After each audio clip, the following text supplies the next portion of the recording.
अगर EVM manage हैं, जैसा आपका आरोप है, बाकी लोगों का आरोप है, तो फिर अगला लोकसभा चुनाव भी वो 350-400 सीटें लेकर आएंगे अगर ईवीएम मैनेज है। फिर ज्योतिष शास्त्र में इस बेईमानी का, इस कुटिलता का, इस छल का, इसका क्या होगा फिर? 28 दिसंबर 2023 के बाद इस चुनाव की गड़बड़ियों के ऊपर कोई पर्दाफाश और ज्यादा होने वाला है। राजीव जी, लोग कहते हैं कि आपके जोशी जी हैं वो ज्योतिषी कम नेता ज्यादा हो जाते हैं। राजीव जी, एक बात बताइए मुझे, ये मोदी जी, बीजेपी, ये तो सब बातें बहुत हो गई, लेकिन इंडिया गठबंधन बना, यहाँ पे भी जूतम बाजार हो रही है, यहाँ पे भी आपस में लोग लड़े जा रहे हैं, इसका भविष्य क्या है? इतिहास जिन वर्तमान से चलता है, कौन थे से नहीं, कौन है से चलता है। आज नरेंद्र मोदी हैं, आडवाणी थे, शिवराज थे, वसुंधरा थी, और नरेंद्र मोदी हैं। सच्चाई तो यही है ना।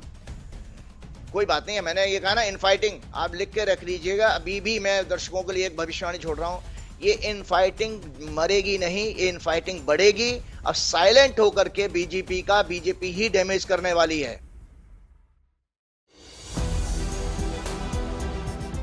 नमस्कार, मैं हूं संजय शर्मा, आप देख रहे हैं 4 PM न्यूज नेटवर्क। संडे का दिन है, राजीव नारायण शर्मा जी के शो का दिन है। मुझसे बड़ी संख्या में मेरे चाहने वालों ने कहा कि संजय जी, अब राजीव जी का प्रोग्राम मत करिए, आपकी विश्वसनीयता पर सवाल खड़ा होगा। मैं हंसा, मैंने कहा क्यों नहीं करूं? तो उन्होंने कहा कि राजीव जी की 3 राज्यों की भविष्यवाणियां गलत हुई हैं, तो आप मत करिए, आपके चैनल पे, आपकी साख पे असर पड़ेगा। मैं हंसा और मैंने बताया कि जितना राजीव जी की आलोचना करने वाले लोग हैं, उतना ही राजीव जी के समर्थन में आने वाले लोग हैं। मुझसे बहुत दर्जनों सैकड़ों मेल आए हैं कि राजीव जी की भविष्यवाणी ठीक थी, ईवीएम में खेला हुआ है, ईवीएम में हेराफेरी की गई है, ऐसे आरोप अब कांग्रेस भी लगा रही है। मैं किसी भी पछड़े में नहीं पड़ता। मैं राजीव जी के हर शो से पहले कहता हूं कि मेरा ज्योतिष शास्त्र में यकीन है। आपका हो तो आप ये प्रोग्राम देखिए, आपका ना हो तो मत देखिए। मैं ज्योतिष को मानता हूं, इसलिए ये प्रोग्राम करता हूं। ये भी कह रहा हूं कि 3 राज्यों की जो राजीव जी की भविष्यवाणियां गलत हुई हैं, उसका तर्क राजीव जी ने ईवीएम को लेके दिया। अब आपके ऊपर है कि आप इसको कैसे लेते हैं। आज भी एक शो में उन्होंने कई सारी भविष्यवाणियां की हैं, और राजीव जी की एक भविष्यवाणियां सही भी हुई थी। उन्होंने 4 महीने पहले संसद के नए उद्घाटन पे कहा था कि नई संसद का उद्घाटन हो रहा है, लेकिन उसमें उनको खतरनाक चीजें दिख रही हैं, आपत्तिजनक बातें की जाएंगी, आग का प्रकोप दिख रहा है और जहरीली गैस का प्रकोप दिख रहा है। संसद के अंदर जहरीली गैस, और 2 दिन पहले जो संसद में हुआ वो हम सब ने देखा। इसका मतलब कि कुछ भविष्यवाणी उनकी सही भी हुई थी।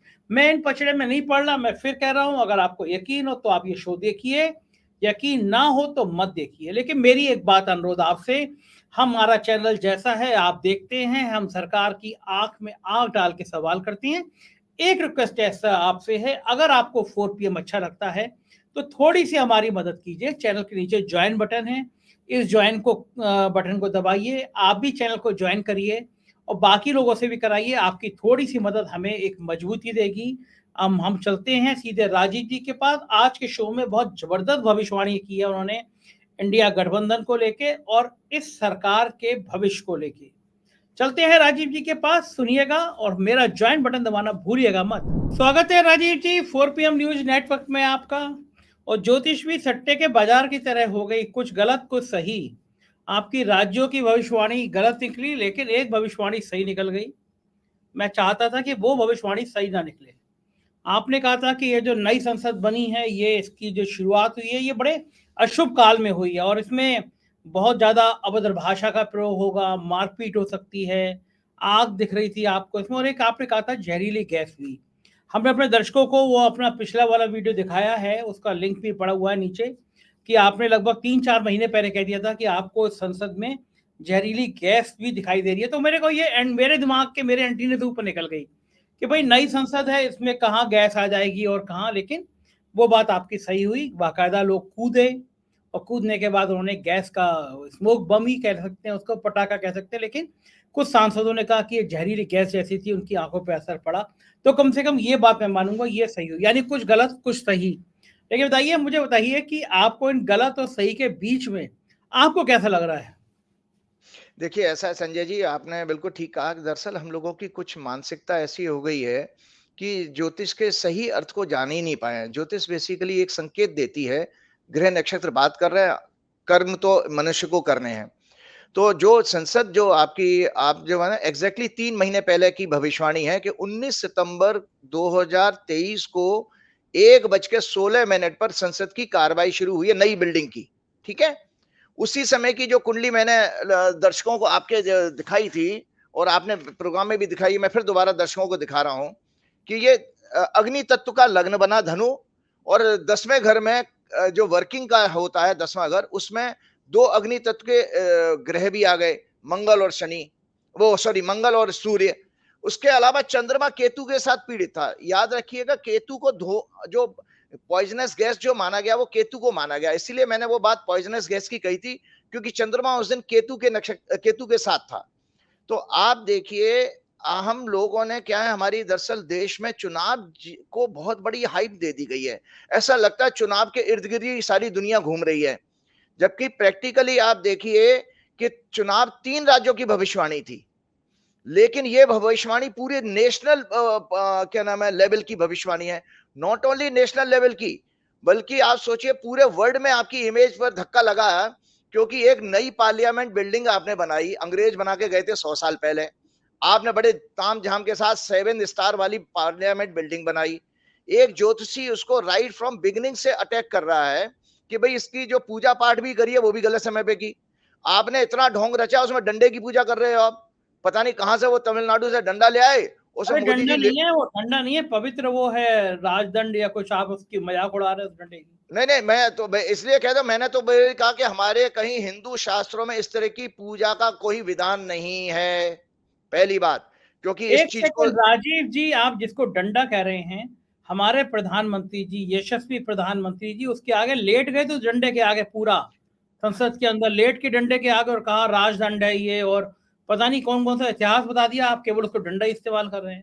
तो आप देख नहीं रहे हैं कि राजदंड का इस्तेमाल के 15 सांसद आपके जो है निलंबित कर दिए गए।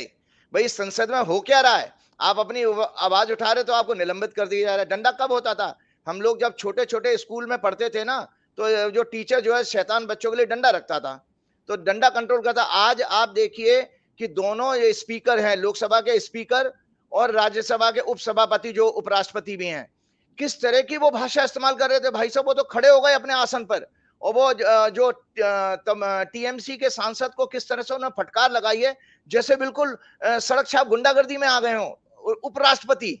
तो आप ये सब प्रभाव क्यों देख रहे? ग्रहों का प्रभाव है कि इसमें इतना उत्तेजना रहेगी इस बिल्डिंग में, चाहे जितने मर्जी एसी चलें, जितने मर्जी कंफर्ट हो, इसमें इस 100 साल तक मैंने कहा कि जब तक ये बिल्डिंग रहेगी, इस बिल्डिंग में प्यार मोहब्बत की बात कभी नहीं हो सकती।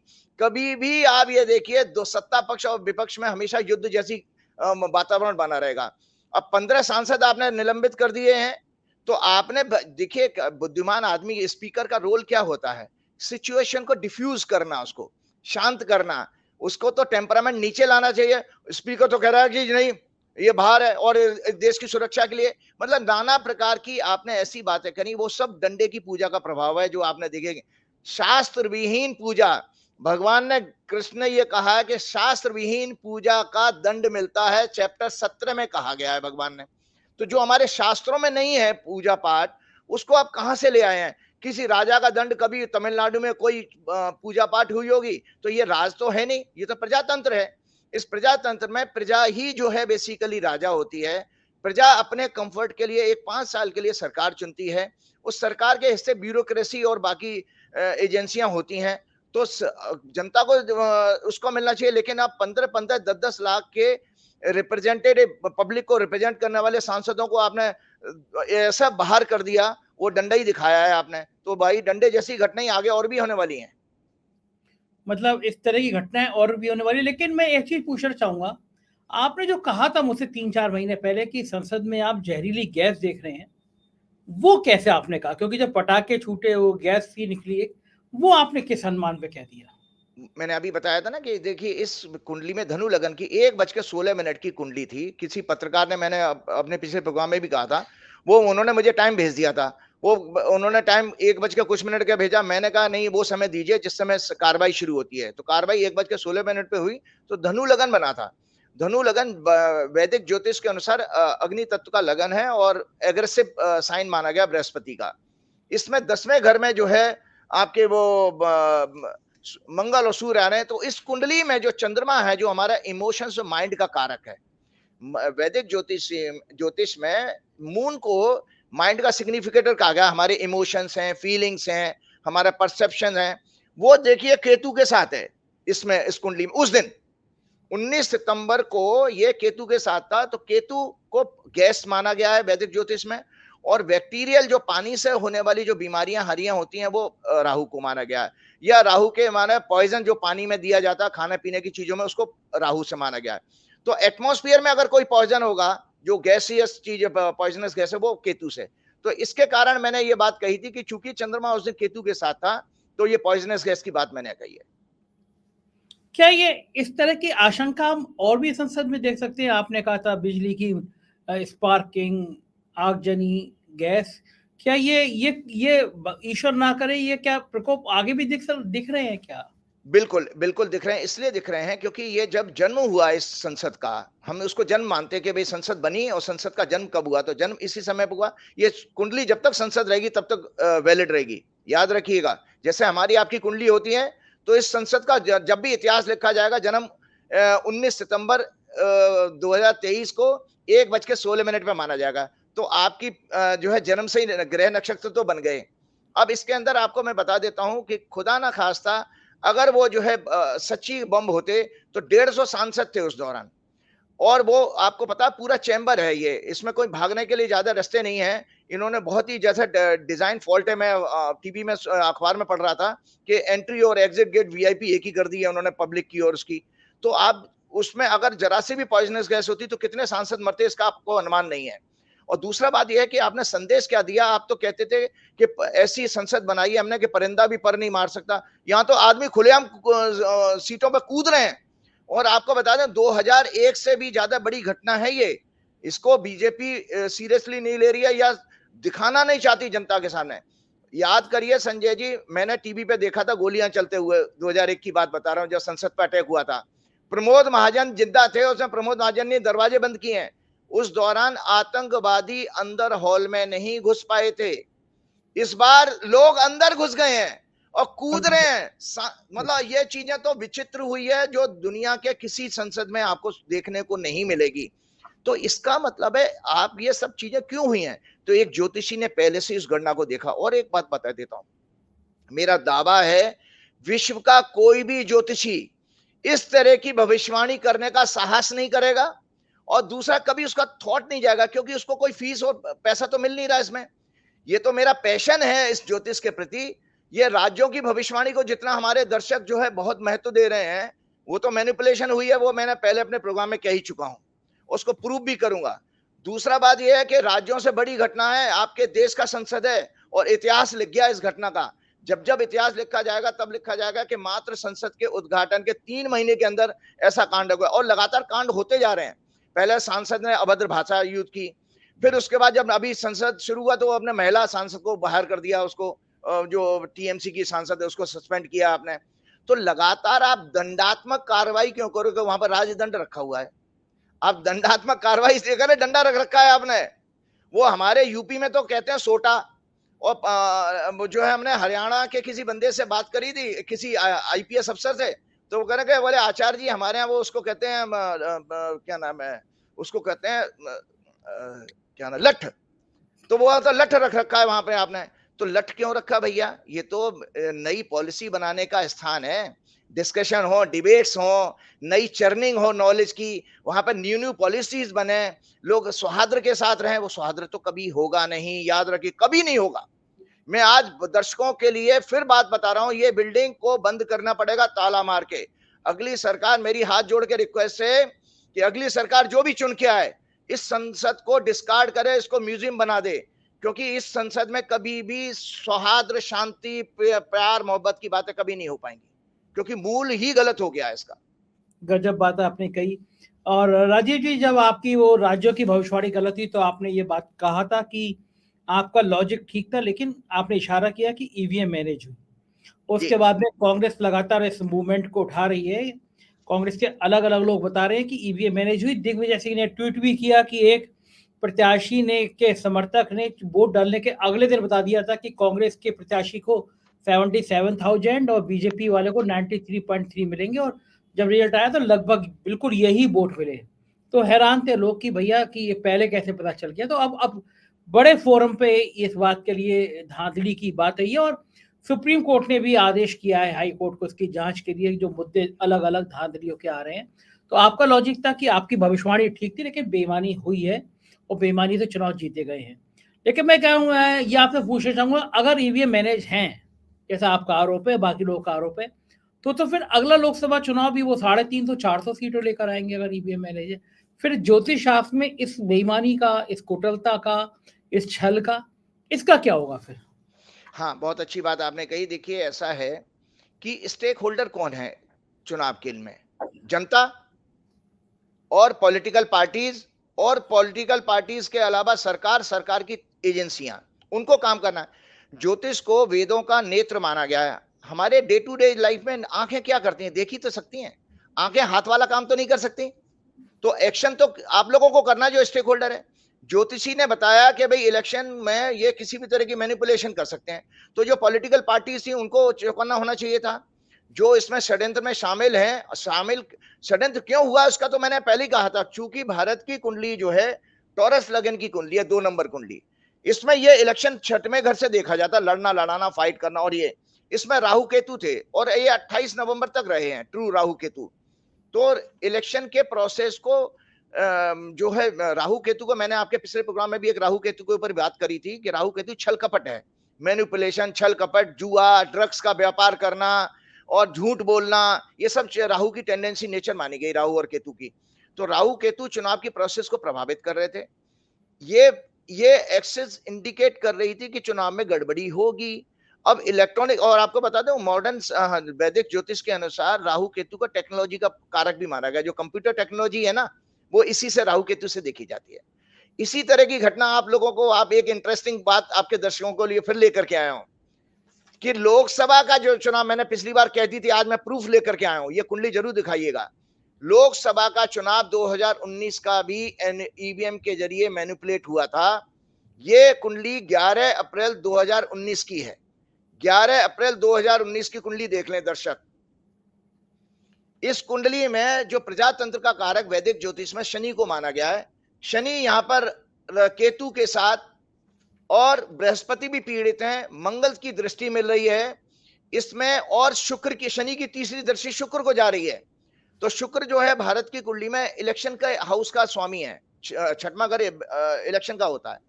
तो आपको मैं बताता हूं, तो मैंने व्यक्तिगत लेवल पर लोगों से ये कहा था कि हंग पार्लियामेंट आएगी अगर नेचुरल चुनाव होता है, ऑनेस्ट ट्रांसपेरेंट चुनाव होता है, क्योंकि इसमें जो है किसी पार्टी को मेजोरिटी नहीं आ रही है, लेकिन ये इलेक्शन में मैनिपुलेशन की संभावना तो है। लेकिन मेरे पास संजय जी उस समय कोई प्लेटफॉर्म नहीं था आप जैसा, तो उस समय यूट्यूब भी नहीं था, तो मैं बात नहीं कर पाया। आज मैंने ये कुंडली बना करके, इस कुंडली को कोई झुटला दे कि इस ग्रहों की स्थिति में जो भी ज्योतिष को, राजनीति की, वैसे राजनीति की पकड़ किसी को नहीं है, ज्योतिषियों को, मैं बहुत सारे ज्योतिषियों को जानता हूं। इस कुंडली में ये देखिए पूरा इलेक्शन प्रोसेस जो है मैनिपुलेट हुआ है। अब ज्योतिषी ने तो बात कह दी, तो ये जनता को अब सड़कों पे आना चाहिए। मेरा कहने का मतलब है, आपने कहा ना 2024 के चुनाव, बिल्कुल ठीक कह रहे हैं। क्यों? क्योंकि मूल रूप से चले जाइए, चोर कौन है, चोर कौन है, क्रिमिनल कौन है, धोखेबाज कौन है? वो षड्यंत्रकारी है भाजपा की पार्टी।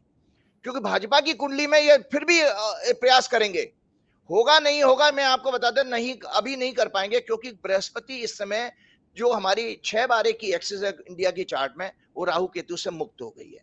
अब ये करेंगे। एक और बात बता देता हूं आपको, 28 दिसंबर डेट नोट कर लीजिएगा।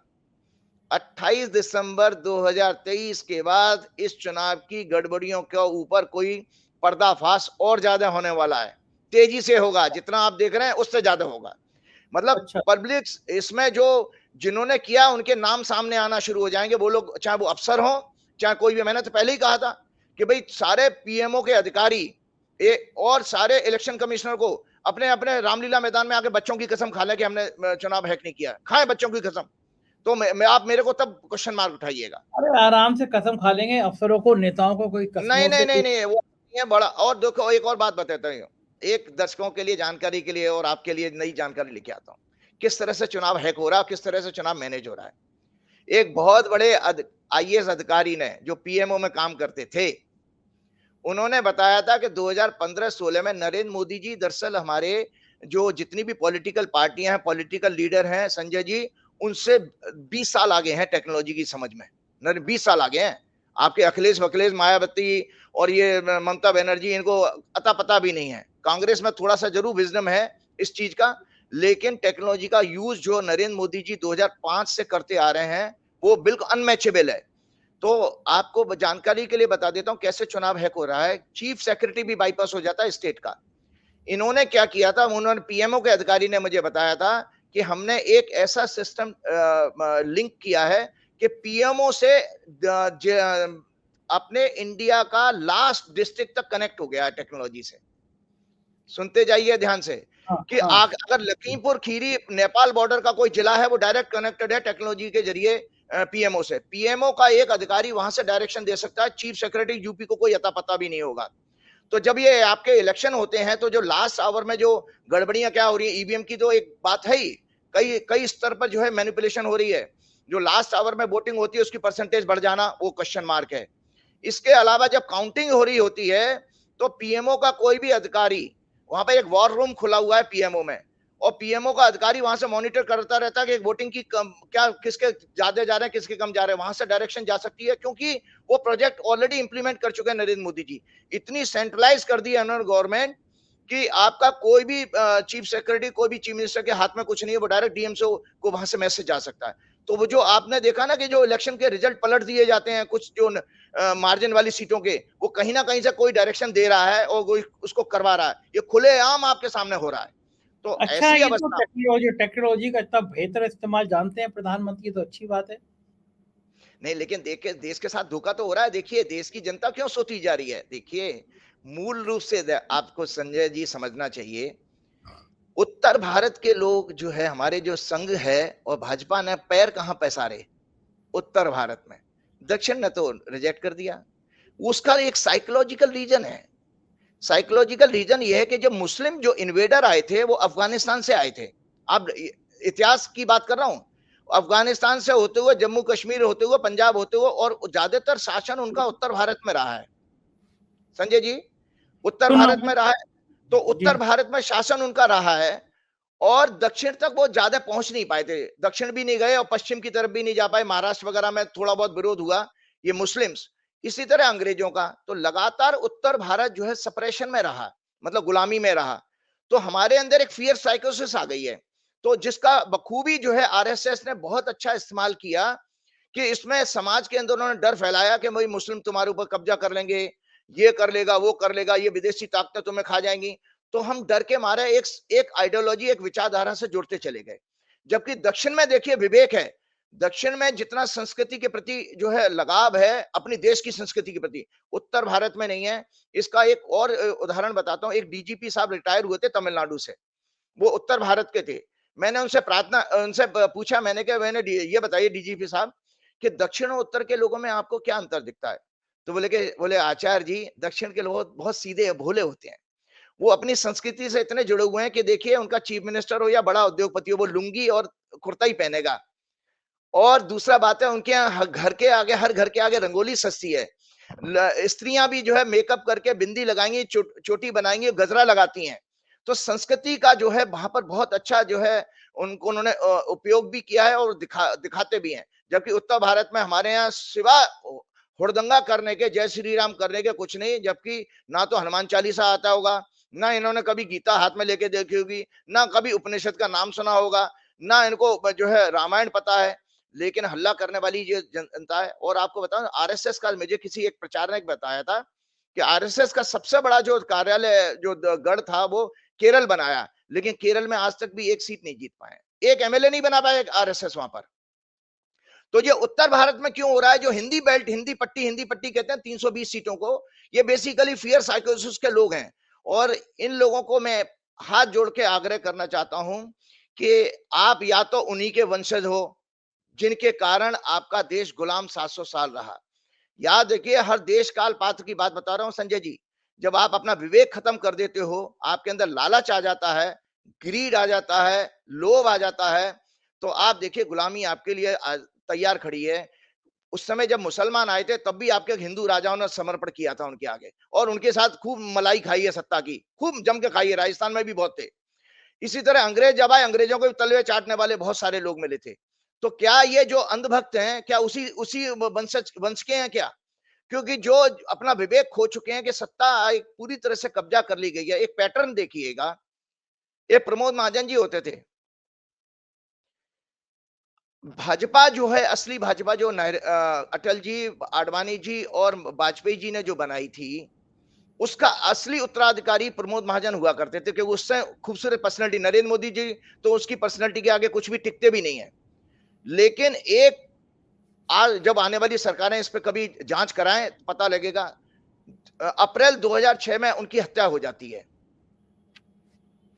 अप्रैल 2006 में उनकी हत्या हो जाती है। हत्या करने वाला उनका भाई है, और उनका भाई जो है अनिल अंबानी के यहाँ नौकरी करता था। अनिल अंबानी गुजराती हैं, और वो नौकरी करता था। उसने मर्डर कर दिया अपने भाई का। उसके बाद जेल में उसको क्या जहर वहर दे दिया गया, क्या उसको भी मर गया, वो भी बीमारी हारी से, और ज्यादा एज नहीं थी उसकी। तो आप देखिए, प्रमोद महाजन वहां से साफ होते हैं। 2007 में मैंने अपने टीवी पे मैंने खुद देखा था कि इंडिया वो वाइब्रेंट गुजरात की कोई मीटिंग थी। उसमें मुकेश अंबानी सीधे सीधे नरेंद्र भाई हमारे प्रधानमंत्री होने चाहिए, वो वहां पे वो एक संदेश देते हैं। तो स्थिति वहां से उठती चली गई। फिर मैंने आपके प्रोग्राम में कहा था कि भाजपा के एक ऐसे नेता जो राजनाथ जी के पॉलिटिकल एडवाइजर हैं, उन्होंने मेरे से पार्टी दफ्तर में कहा था कि हम 2014 का चुनाव कैसे लड़े, हमारे पास पैसा नहीं है, कि मोदी जी ने पैसा देने से बंद कर दिया। आज स्थिति क्या है कि वो हम जो आपके जो राहुल गांधी कहते हैं ना, हम दो और हमारे दो, आज चार जो लोग किस क्षेत्र से आते हैं, किस प्रदेश से हैं, उन पे आपकी सारी सत्ता चली गई। आज आपने जो 3 मुख्यमंत्री बनाए हैं, 3 मुख्यमंत्री इतने हल्के इसलिए बनाए हैं कि भूपेश बघेल जो है आदिवासियों की जमीन देने में, माइनिंग की जमीन जो मिनरल रिच लैंड है, उसको देने में आड़े हाथ आ रहे थे। आज धड़े राजीव जी, लोग कहते हैं कि आपके जोशी जी हैं वो जोशी कम नेता ज्यादा हो जाते हैं। नहीं, जो नेता नहीं है। देखिए, मैंने आपको पिछले प्रोग्राम में भी कहा था कि ज्योतिष, जो राजनीति है, अर्थव्यवस्था है, देश, लॉ एंड ऑर्डर है, ये सब ज्योतिष के ही सब्जेक्ट हैं। और इसीलिए राजा का राजगुरु होता था। राजा, अच्छा राजा वही माना जाता था जो अपने राजगुरु की सलाह में चलता था। देखिए, महाराजा दशरथ जैसे जो पुण्य आत्मा थे, जो साक्षात सशरीर जो है स्वर्ग चले जाते थे, वो भी तो वशिष्ठ से सलाह लेकर के काम किया करते थे। अच्छा राजीव जी बताइए, राजीव जी एक बात बताइए मुझे, ये मोदी जी, बीजेपी, ये तो सब बातें बहुत हो गई, लेकिन इंडिया गठबंधन बना, यहाँ पे भी जूतम पायार हो रही है, यहाँ पे भी आपस में लोग लड़े जा रहे हैं, इसका भविष्य क्या है? देखिए, ऐसा है, इंडिया अलायंस जो है, मैंने आपके यहाँ एक हॉरोस्कोप दिखाई थी। ये 23 जनवरी 2023 की है। 11 बजे पटना में मीटिंग होती है। ये उसका बर्थ टाइम है।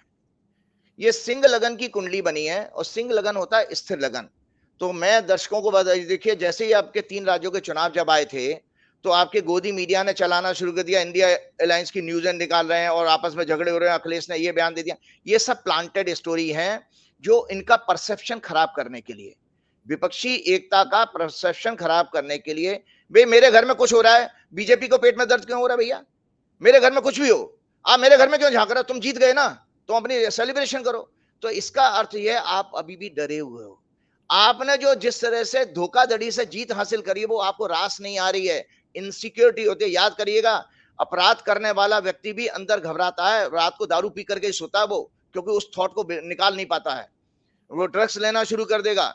तो ये डरे हुए लोग हैं, इनको लगा गठबंधन सक्सेसफुल हो जाएगा। और मेरी भविष्यवाणी है, स्थिर लगन की कुंडली बनी है, सिंह लगन की कुंडली है उनकी, और उनका बृहस्पति 9वें घर में, और चंद्रमा 5वें घर में। चंद्रमा होता है इमोशंस का, मन का कारक, उस पर बृहस्पति की दृष्टि है। ये इंडिया अलायंस सरवाइव करेगा और आगे बहुत अच्छा करने वाला है। इनका गठबंधन मजबूत होगा, क्योंकि शनि इनके 7th हाउस से गठबंधन देखते हैं। 7th हाउस का लॉर्ड होकर शनि वहीं है, कुंभ में है। तो मेरी जो प्रेडिक्शन है आपके लिए, मैं बता देता हूं कि इंडिया अलायंस का गठबंधन और फर्दर प्रोग्रेस करने जा रहा है। 28 दिसंबर के बाद इतने अच्छे ये निर्णय लेने वाले हैं और एक साझा जो है कैंडिडेट खड़ा करने की तरफ इनकी सारी स्कीम सक्सेसफुली जो है लॉन्च होना शुरू हो जाएगी। साझा इसके साथ साथ कैंडिडेट मतलब प्रधानमंत्री के लिए कोई साझी सहमति? नहीं, वो साझा कैंडिडेट, सॉरी, वो जो लोकसभा के प्रत्याशी जो होते हैं ना, जैसे वही हाँ, प्रत्याशी का मतलब जो हाँ, जो सीट शेयरिंग जिसको कहते हैं, सीट शेयरिंग वाला फॉर्मूला इनका ये रिजॉल्व हो जाएगा और 19 तारीख की मीटिंग भी बहुत अच्छी मीटिंग होने जा रही है। तो इंडिया अलायंस का गठबंधन है, जिसकी वजह से मैं आपको बता देता हूं कि मैं अभी भी इस बात पे कायम हूं। बेशक लोगों को आज वो मेरी भविष्यवाणी 3 राज्यों की दिखाई नहीं दे रही है, लेकिन मेरी भविष्यवाणी 1000% सच है। देखिए, अपराध अगर नहीं होता तो आज ये इतने विचलित नहीं होते। ये सब विचलन की जो मेंटली जब डिस्टर्ब होते हैं, 15 सांसदों को निलंबित करना, ये आपके अंदर का डर बताता है। 3 राज्यों में मुख्यमंत्री बना लिए, लेकिन मुख्यमंत्री बनाने में कितना ड्रामा हुआ है, कितने दिन बाद बनाए, वो सब जग जाहिर है। आपने अपने वाजपेयी और अडवाणी के एरा के नेताओं को खत्म कर दिया, वो भी आपकी इनसिक्योरिटी है, क्योंकि आपको खुद को भी एहसास हो चुका है। देखिए, नरेंद्र भाई को एहसास हो चुका है कि मेरी हंग लोकसभा आने जा रही है। इसके कारण इन्होंने ये साइकोलॉजिकल लेवल पे बता रहा हूं कि मैं साइकोलॉजी की स्टडी भी करता रहता हूं। इन्होंने इसलिए शिवराज चौहान, वसुंधरा जैसे जो दिग्गज नेताओं को साफ क्यों किया है, क्योंकि उनको लग रहा है कि अगर कल को अगर सीटें कम आई तो उनका विद इन दी पार्टी विरोध ना हो। कौन से स्ट्रॉन्ग लीडर हैं, मुझे खूब याद है, मैं तो पार्टी दफ्तर में जाया करता था, आप लोगों को बताया है मैंने हर प्रोग्राम में। नरेंद्र मोदी पीछे बेंच पर बैठते थे, पीछे सीट पर। जो अडवाणी जी के लाडले रहे हैं वो वसुंधरा राजे और शिवराज सिंह चौहान आगे बैठते थे। गडकरी और सुषमा स्वराज की एक फोटो बड़ी वायरल हुई थी कि मोदी जी पीछे से कुछ कह रहे हैं, ये भाव नहीं देते थे उनको, मोदी जी को। तो लेकिन राजीव जी, इतिहास जिन वर्तमान से चलता है, कौन थे से नहीं कौन है से चलता है। आज नरेंद्र मोदी हैं, आडवाणी थे, शिवराज थे, वसुंधरा थी और नरेंद्र मोदी हैं। सच्चाई तो यही है ना। कोई बात नहीं है, मैंने ये कहा ना, इनफाइटिंग आप लिख के रख लीजिएगा। अभी भी मैं दर्शकों के लिए एक भविष्यवाणी छोड़ रहा हूं, ये इनफाइटिंग मरेगी नहीं, ये इनफाइटिंग बढ़ेगी। अब साइलेंट होकर के बीजेपी ही डैमेज करने वाली है। और अच्छा। आपको एक, हाँ, बीजेपी ही डैमेज करेगी। इंडिया अलायंस तो अपने रिजोल्व कर लेगा अपने सारे इश्यूज को, और बढ़िया से वो उनकी सीट शेयरिंग होती है। पार्टी को खतरा बीजेपी से ही है, मोदी जी को अपने लोगों से ज्यादा खतरा है। और आपको बताऊं, मैंने एक 4 सितंबर की बात कही, 4 सितंबर के बाद लगातार मोदी जी के लिए खराब समय शुरू हो रहा है। इससे ज्यादा भाई साहब अंतरराष्ट्रीय लेवल पे आपकी बेइज्जती क्या होगी। 26 सितंबर का आपने अमेरिका के प्रेसिडेंट को जो है न्योता दिया था, उन्होंने रिजेक्ट कर दिया आपका न्योता, जो बाइडेन ने, और ये कह के रिजेक्ट किया था कि जो वो उन्होंने उनके नागरिक को आपने हत्या कराने का जो प्रयास किया था उसको कटघरे में लिया कि भाई इस मैटर में आप अपनी कार्रवाई फिक्स कीजिएगा। और आपको बता देता हूं, आज के पेपर में मैं पढ़ रहा था, सुप्रीम कोर्ट के एक जज रिटायर्ड जो है नरीमन जी, जो नरीमन जी ने आज ये कहा कि जो इलेक्शन कमिश्नर को जो अपॉइंट करने का प्लस उसके लिए जो कार्रवाई करने का जो आप लॉ लेकर के आए, बिल लेकर के आए हैं, इसको तुरंत बदलना चाहिए। उन्होंने धारा 370 के सुप्रीम कोर्ट के जजमेंट को भी क्वेश्चन मार्क लगाया, वो इसलिए बदलना चाहिए।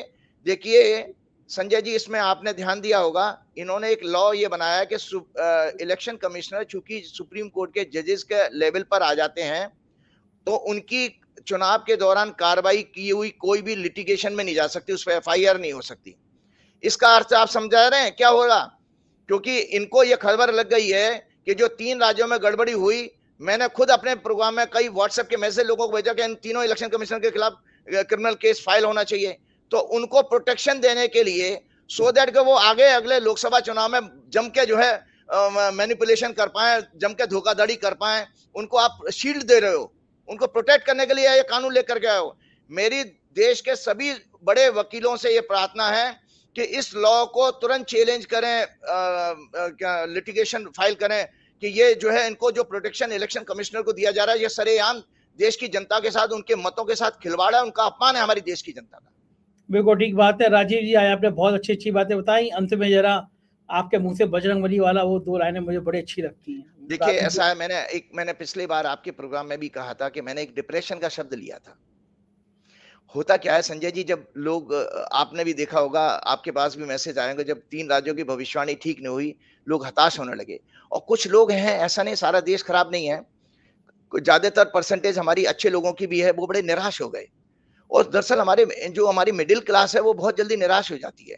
एक तो वो फाइट करने सड़क पे उतरती नहीं है, थोड़ा सेल्फिश भी होती है, उनको अपना सेल्फिश एटीट्यूड चेंज करना चाहिए। तो उसमें हताशा आना स्वाभाविक है। मैं आज देश के, दुनिया के सभी लोगों को बताता हूँ कि हताशा आना स्वाभाविक है, ये नेचुरल है, इससे घबराइए मत। 2 उदाहरण देता हूं आपको मैं। ये है योग वशिष्ठ। ये बहुत अच्छा आध्यात्मिक ग्रंथ है। भगवान राम जब किशोरावस्था में थे, टीनेज एज में जब भगवान राम आए गुरुकुल से पढ़ के, तो राजा दशरथ ने उनसे ये कहा कि पुत्र जाओ राज का दर्शन करके आओ। एक बहुत बड़ा संदेश मैं आपके प्रोग्राम के जरिए दे रहा हूं लोगों के लिए कि जाओ राज का दर्शन करके आओ। तो जब राम ने उस जमाने में, त्रेता युग में, जो दुख देखे, मृत्यु, बुढ़ापा, बीमारी, हारी, तो राम जो है डिप्रेशन में चले गए। ये जानकारी बताओ, कोई संत महात्मा बताएगा नहीं, क्योंकि पता नहीं संत महात्मा कौन सी अपनी चेला बनाने में लगे रहते हैं, कोई ध्यान समाज को मार्गदर्शन करने का कोई काम नहीं कर रहा। तो राम जी डिप्रेशन में चले गए। उस दरी वह विश्वामित्र का आना हुआ। विश्वामित्र जब आए तो उन्होंने राजा से, दशरथ से, दोनों पुत्रों को मांगा, क्योंकि वो राक्षस उनको तंग कर रहे थे। तो राजा दशरथ विश्वामित्र से कहते हैं, हे गुरुवर, मैं अपने पुत्र को कैसे भेज दूं, मेरा पुत्र को पता नहीं क्या हो गया, वो तो कमरा बंद करके बैठा हुआ, निकल ही नहीं रहा, डिप्रेशन में है। ये राम जो भगवान विष्णु के अवतार हैं, तो इसका मतलब डिप्रेशन परमात्मा को भी तंग किया है। तो आप लोग निराश मत होइए। तो मैं वही बता रहा हूं कि जब उन्होंने कहा कि वशिष्ठ, वो विश्वामित्र से कहा कि वो तो निकल ही नहीं रहा, तो वहां पर समाधान उन्होंने पूछा। तो समाधान जो है विश्वामित्र ने बताया कि इसका समाधान केवल वशिष्ठ कर सकते हैं। तो ये जो योग वशिष्ठ है संजय जी, ये महर्षि वशिष्ठ और राम जी का संवाद है। महर्षि वशिष्ठ आए हैं और राम जी के साथ बंद कमरे में बैठ करके उन्होंने राम जी के सारे प्रश्नों का जवाब दिया। और राम जी के यही प्रश्न थे, ये दुख क्यों आते हैं, पाप क्या है, पुण्य क्या है, मृत्यु क्या है, जीवन क्या है, बीमारी हारी क्यों होती है, लोग ऐसे नाना प्रकार के व्यवहार क्यों करते हैं, इन सारे प्रश्नों का जवाब। ये 6000 श्लोक हैं इस पुस्तक में, 6000। तो त्रेता युग में परमात्मा डिप्रेशन में गए, मनुष्य ने उनको डिप्रेशन से बाहर निकाला। महर्षि वशिष्ठ कौन थे? मनुष्य। और द्वापर में जो गीता है, द्वापर में उल्टा हुआ। द्वापर युग में मनुष्य डिप्रेशन में चला गया, अर्जुन जैसा धनुर्धर धनुष बाण छोड़ के बैठ गया, मुझसे नहीं लड़ा जाता। डिप्रेशन में ऐसे ही तो होता ना, आप सबको छोड़ छाड़ के बैठ जाते हो। वहां पर परमात्मा ने जो है उनको लिफ्ट किया है। और ये गीता 700 श्लोकाज में है। तो ये 2 ग्रंथ हैं जो हमारे जीवन में, ये हमारे बेसिकली इतिहास ग्रंथ भी कहे गए हैं, महाभारत और रामायण। इससे हमारे समाज को एक मार्गदर्शन मिलता है। लुक, आप घबराइए मत, परमात्मा भी डिप्रेशन में जा सकते हैं, मनुष्य डिप्रेशन में जा सकते हैं। कौन सी ऐसी चीज है जो डिप्रेशन से बाहर निकालती है? वो है ज्ञान। वहां महर्षि वशिष्ठ ने ज्ञान दिया, और यहाँ पर परमात्मा ने अर्जुन को ज्ञान दिया, और उस ज्ञान के जरिए अर्जुन जो है मोटिवेट हुआ, और उसने जाकर के अपना युद्ध कर पाया, जो भगवान ने गीता के 6वें अध्याय में फिर कहा है। मैं दोबारा पढ़ देता हूं, 6वें अध्याय का 6वां ही श्लोक है। जिस जीवात्मा द्वारा मन और इंद्रियों सहित शरीर जीता जाता है, उस जीवात्मा का तो वह अपने आप ही मित्र बन जाता है। जिसके द्वारा मन तथा इंद्रियों सहित शरीर नहीं जीता गया, वह अपना ही सबसे बड़ा शत्रु है। ये मैं नहीं कह रहा हूं, ये परमात्मा कह रहे हैं। और आपको बता दे, डिप्रेशन देखो इसलिए भी आया था। देखो संजय जी, 2 उदाहरण और रामायण के देख के फिर आपके धन्यवाद चाहूंगा। ये रामायण में 2 उदाहरण और आते हैं। हमारे देश के लोगों की हालत क्या हो गई 3 राज्यों के चुनाव के परिणाम, विपरीत परिणाम आने के, क्योंकि लोगों को, पत्रकारों को भी डाइजेस्ट नहीं हो रहा है, लोग भी नहीं डाइजेस्ट कर पा रहे हैं। और मुझे बीजेपी के बड़े नेताओं ने ये बताया संजय जी, जो मेरे संपर्क में है, कि आचार्य जी हमारे जिला लेवल पर सेलिब्रेशन नहीं हुआ, ना राजस्थान में ना मध्य प्रदेश में। हिम्मत नहीं हो रही है, क्योंकि वो हजम ही नहीं हो रही है जीत। तो उसमें 2 अवस्थाएं ऐसी और आई हैं रामायण काल में, जब जो है लक्ष्मण को मेघनाथ ने मार दिया था, और राम रो रहे थे फूट फूट करके, भैया मर गया, मरनासन बेहोश हो गया था, कोई इलाज के लिए नहीं था। जो वैद्य बुलाए गए, उन वैद्य ने कहा कि भाई इतने क्षण भर का समय है, कोई अगर इस समय कोई जड़ी बूटी ले आए हिमालय से तो हो जाए। तो वहां पर हनुमान जी आए, और हनुमान जी ने ही वो संजीवन इतने फ्रैक्शन ऑफ सेकंड में लाना, तो वो उनको समझ में नहीं आया, पूरा पर्वत ही उठा लाए, और इस तरह लक्ष्मण बचे। तो उस समय भी जो वानर थे, जो सेना में थी, राम जी की सेना कौन थी? वानरों की सेना थी। रोने लगे थे, सब रो रहे थे, सुग्रीव समेत सब रो रहे थे, राम जी भी रो रहे थे। तो वहां पर कौन बचा के लाया? हनुमान जी। दूसरा उदाहरण बताता हूं, अहिरावण राम जी को, और आप जिनको भगवान कह रहे हो, वो राम जी को और लक्ष्मण को पाताल लोक ले गया, और अता पता नहीं है। तो वहां पर फिर हमारे वानर सेना रोने लगी, जैसे हमारे देश के लोग रो रहे हैं अभी कि यार मोदी अब तो निकलेगा नहीं, अब तो मोदी जाएगा ही नहीं, अब तो मोदी बना ही रहेगा। तो आपके अंदर जो हताशा आ रही है, तो मैं फिर दो उदाहरण इसलिए बता रहा हूं कि वहां पर भी हनुमान जी ही राम जी और लक्ष्मण को कंधे पे बैठा के लेकर के आए हैं। तो इसलिए मेरी आपसे लोगों से प्रार्थना है कि जो राहु केतु से जो देश हमारा ग्रस्त है इस समय 2014 से, इन राहु केतु के लिए मेरी आपसे हाथ जोड़ के प्रार्थना है कि आप हर व्यक्ति जो मुझे सुन रहा है, जो मुझे जरा सा भी सम्मान देता है, 3 हनुमान चालीसा, जब तक लोकसभा का चुनाव ना हो, परिणाम ना आ जाए, तब तक 3 हनुमान चालीसा इस प्रतिदिन ये करते हो कि भगवान हमारे राहु केतु नाम के लोगों से, राक्षसों से हमें देश को बचाओ। तो आप देखिए बहुत अच्छे रिजल्ट आएंगे। जो प्रार्थना जो की गई है वो मैं जल्दी से सुना देता हूं। हनुमान जी के चालीसा की बड़ी अच्छी चौपाई है। दुर्गम काज जगत के जेते, सुगम अनुग्रह तुम्हें देते, राम द्वारे तुम रखवारे, होत न आज्ञा विन पैसारे, सब सुख लह तुम्हारी सरना, तुम रक्षक काहू को डरना, आपन तेज समारो आपई, तीनों लोग हाँकते कांपे। मतलब अनुवाद कितना सुंदर है। हे प्रभु हनुमान जी, संसार के जितने भी कठिन कार्य हैं वो आपकी कृपा मात्र से ही सरल हो जाते हैं, और भगवान राम के द्वारे उनकी द्वारपाल आप ही हैं, अर्थात राम को आप बिना हनुमान जी की कृपा के समझ ही नहीं सकते। और मजे की बात ये, आप हनुमान चालीसा देखकर पढ़ रहे हैं, मुझे ऐसी याद है, देख लीजिए। मैं ज्यादा नहीं, मुझे देख के नहीं पढ़ा, मैं तो चौपाई का अनुवाद सुनाना, मुझे तो कंठस्थ याद है, मैं डेली करता हूं।